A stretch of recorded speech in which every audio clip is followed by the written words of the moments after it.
El 23 de enero de 2019, Juan Guaidó asumió la presidencia de Venezuela ante el vacío de poder provocado por el propio Nicolás Maduro. Contaba con el espaldarazo de Estados Unidos, por lo que la caída del chavismo parecía asegurada. Sin embargo, un año después, quienes usurpan el poder en Venezuela continúan gobernando y el margen de maniobra de Guaidó se ha limitado. ¿Cómo se explica que Maduro siga en el poder a la cabeza del peor gobierno de toda la historia de Venezuela y cada vez con menos apoyo internacional? Quédate con nosotros y trataremos de explicarte, en un súper resumen de 10 minutos, lo que ha pasado en los últimos 20 años. La economía de los estúpidos. La economía venezolana está en ruinas. En 20 años de poder, el chavismo ha tomado una decisión estúpida tras otra, lo que ha conducido a auténticos cataclismos como que en 2018 la inflación llegara a más de 1,5 millones. Sin embargo, lo que sí han hecho bien, entendiéndose por bien como cualquier cosa que les favorezca a ellos y perjudique al país, es ganar un control absoluto de la economía.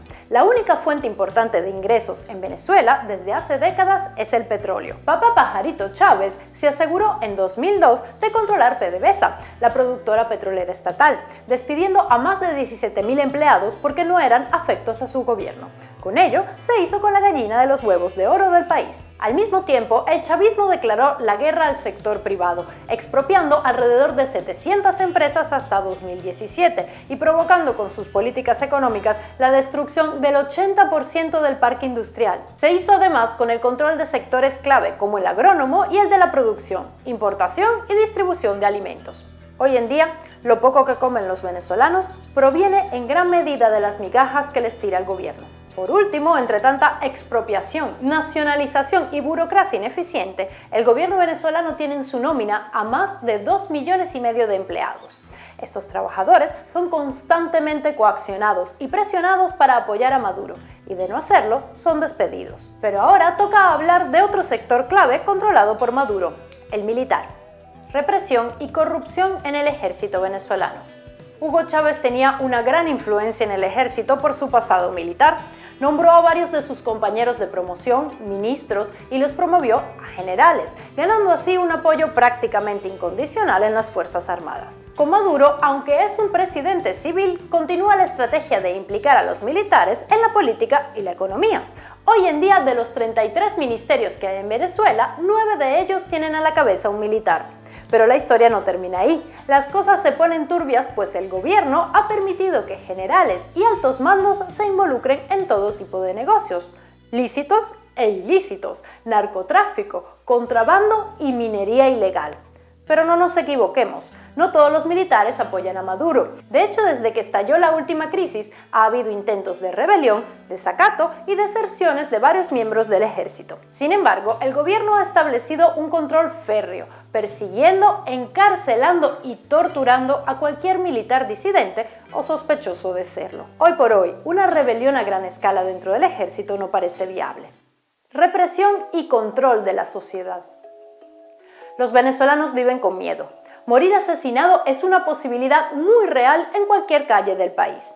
Desde que el chavismo llegó al poder, el número de homicidios pasó de 4.550 en 1998 a 23.000 en 2018. El peor año, 2016, con 28.000 asesinatos. Esta espiral de violencia no se debe solo a la ineficiencia del gobierno en materia de seguridad. Creemos que se trata de una estrategia deliberada para mantener a la población atemorizada, un mecanismo de control social.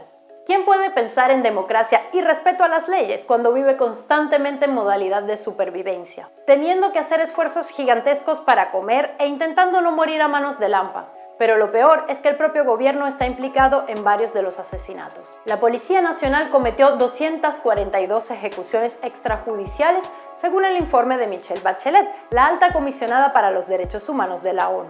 Por otro lado, desde que Maduro llegó al poder, han sido cientos los asesinados en manifestaciones opositoras y miles los encarcelados y torturados, a veces por parte de los cuerpos de seguridad, otras por parte de grupos de civiles armados por el propio gobierno.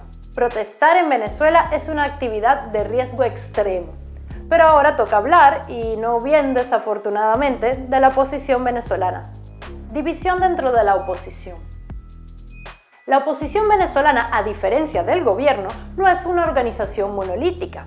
engloba decenas de partidos de derecha y de izquierda, viejos adversarios políticos y, por supuesto, también gentuza inútil o corrupta que sirve poco a la causa. Llegar a acuerdos para seguir una estrategia común contra el gobierno ha demostrado ser una tarea titánica que no han sabido cumplir. Esto ha derivado en derrotas electorales, pérdida de espacios políticos o errores de cálculo, como en abril de 2019 cuando Juan Guaidó y un reducido grupo de militares liberaron al opositor Leopoldo López de su arresto domiciliario. Apostaron a que el ejército daría la espalda finalmente al chavismo, cosa que no pasó.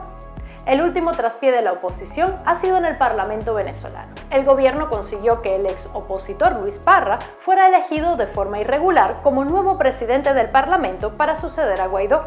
Todo ello con la complicidad de otros diputados opositores que supuestamente habrían sido comprados por el gobierno de Maduro. La división y la falta de estrategia siguen impidiendo que la oposición venezolana pueda derrotar al chavismo. Pero todavía no terminamos, queda un último punto importantísimo para entender por qué, en medio del caos y con Estados Unidos al acecho, Maduro todavía se mantiene en el poder. El apoyo de Cuba y Rusia.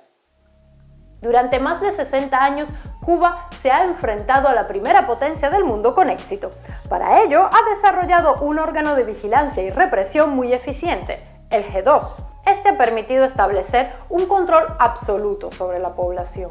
Todas las artimañas del G2 han sido puestas al servicio del gobierno venezolano y distintos exmiembros del chavismo han revelado que tanto el ejército como los centros de poder políticos han sido infiltrados por miles de agentes del cuerpo de inteligencia cubano. Pero como si se tratara de la Guerra Fría, Rusia también ha decidido entrar en el escenario. Durante años, el gobierno de Putin fue proveedor de armamento y créditos al gobierno venezolano. Pero su apoyo se ha vuelto más directo desde que Estados Unidos tiene públicamente en la mira a Maduro. Por un lado, enviando mercenarios rusos para garantizar la seguridad del régimen, y por otro, a través de la petrolera Rosneft, la cual ha ayudado al gobierno a eludir el bloqueo de Estados Unidos, al ayudarle en la venta de petróleo a China o India. El interés de Putin en mantener a Maduro en el poder no es otro que controlar un punto de influencia importante en la región, que se supone que controla Estados Unidos, equilibrando las fuerzas entre las dos potencias. ¿Cuándo caerá la dictadura de Maduro? Honestamente nadie lo sabe. No importa lo que digan los analistas, ni las pitonisas, ni los astrólogos. Gobiernos en situaciones paupérrimas, como el cubano o el de Corea del Norte, han durado décadas, sometiendo a la población a condiciones extremas y en medio de la adversidad. Venezuela, tristemente, podría ir por el mismo camino. Nunca en mi vida he deseado tanto estar equivocada. ¿Te gusta nuestro canal? Puedes apoyarnos de varias maneras. Por PayPal o Patreon con los enlaces de la descripción, dándole a me gusta y compartiendo el video o haciendo clic en la campanita para enterarte de todas nuestras publicaciones. Todo esto suma y nos permite seguir dedicándonos a este proyecto con el que queremos fomentar el pensamiento crítico, informar y entretener. Recuerda que nuestro noticiero sale todos los domingos y los temas los miércoles. Un saludo Illuminati para todos y hasta la próxima.